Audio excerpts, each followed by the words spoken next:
గ్రంథం 107వ అధ్యాయం. యెహోవా దయాళుడు, ఆయనకు కృతజ్ఞతాస్తుతులు చెల్లించుడి.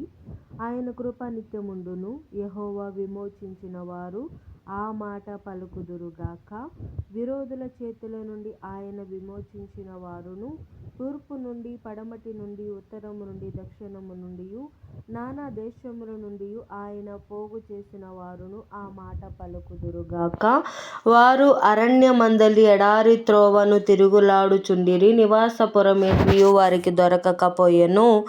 ఆకలి దప్పుల చేత వారి ప్రాణము వారిలో సొమ్మసిల్లెను. వారు కష్టకాలమందు యెహోవాకు మొర్రపెట్టిరి.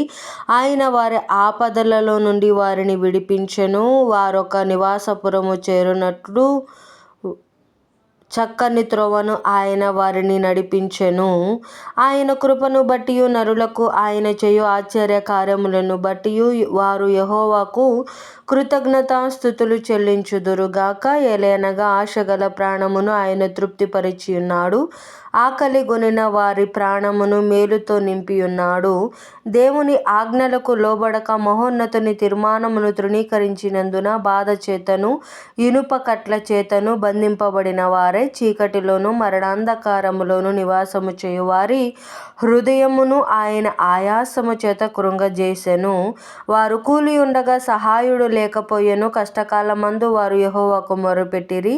ఆయన వారి ఆపదలో నుండి వారిని విడిపించెను. వారి కట్లను తెంపివేసి చీకటిలో నుండియు మరణాంధకారములో నుండి వారిని రప్పించెను. ఆయన కృపను బట్టియు నరులకు ఆయన చేయు ఆశ్చర్య కార్యములను బట్టియు వారు యెహోవాకు కృతజ్ఞతాస్తుతులు చెల్లించుదురుగాక. ఏలయనగా ఆయన ఇత్తడి తలుపులను పగలగొట్టి యున్నాడు, ఇనుప గడియలను విరగగొట్టియున్నాడు. బుద్ధిహీనులు తమ దుష్ట ప్రవర్తన చేతను తమ దోషము చేతను బాధ తెచ్చుకొందురు.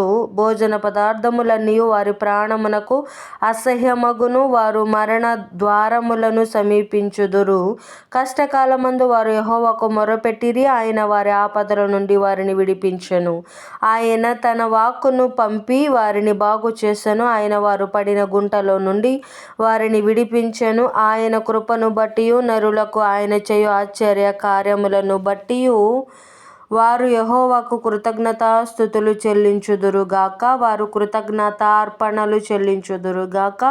ఉత్సాహధ్వనితో ఆయన కార్యములను ప్రకటించుదురుగాక. వాడలెక్కి సముద్ర ప్రయాణము చేయువారు, మహాజలముల మీద సంచరించుచు వ్యాపారము చేయువారు యెహోవా కార్యములను, సముద్రములలో ఆయన చేయు అద్భుతములను చూచిరి. ఆయన సెలవీయగా తుఫాను పుట్టెను. అది దాని తరంగములను పైకెత్తెను. వారు ఆకాశము వరకు ఎక్కుచు అగాధమునకు దిగుచు నుండిరి. శ్రమచేత వారి ప్రాణము కరిగిపోయెను. మత్తులైన వారి వలె వారు ముందుకు వెనకకు దొర్లుచు ఇటు అటు తూలుచుండిరి. వారు ఎటు తోచక యుండిరి. శ్రమకు తాళలేక వారు యెహోవాకు మొర్రపెట్టిరి. ఆయన వారి ఆపదలో నుండి వారిని విడిపించెను.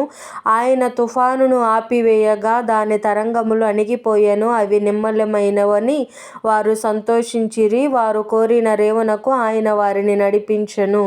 ఆయన కృపను బట్టియు నరులకు ఆయన చేయు ఆశ్చర్య కార్యములను బట్టియు వారు యెహోవాకు కృతజ్ఞతాస్తుతులు చెల్లించుదురు గాక. జన సమూహములో వారాయనను ఘనపరచుదురుగాక. పెద్దల సభలో ఆయనను కీర్తించుదురుగాక.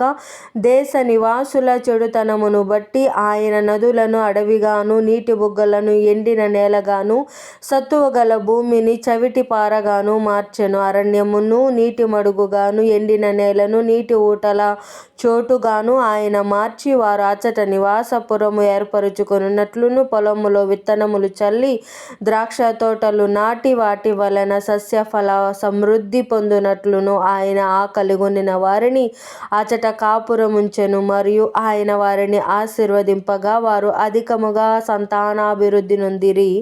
ఆయన వారి పశువులను తగ్గిపోనీయలేదు. వారు బాధ వలన, ఇబ్బంది వలనను, దుఃఖము వలనను తగ్గిపోయినప్పుడు రాజులను తృణీకరించుచు త్రోవలేని ఎడారిలో వారిని తిరుగులాడజేయువాడు అట్టి దరిద్రుల బాధను పోగొట్టి వారిని లేవనెత్తెను. వారి వంశమును మందవలె వృద్ధి చేసెను. యథార్థవంతులు దాన్ని చూచి సంతోషించుదురు. మోసగాండ్రందరును మౌనముగా నుందురు. బుద్ధిమంతుడైన వాడు ఈ విషయములను ఆలోచించును. యెహోవా కృపాతిశయములను జనులు తలపోయుదురు గాక. దేవుడి పరిశుద్ధ వాక్యం మనం వెనుకడను భద్రపరిచి దీవించును గాక.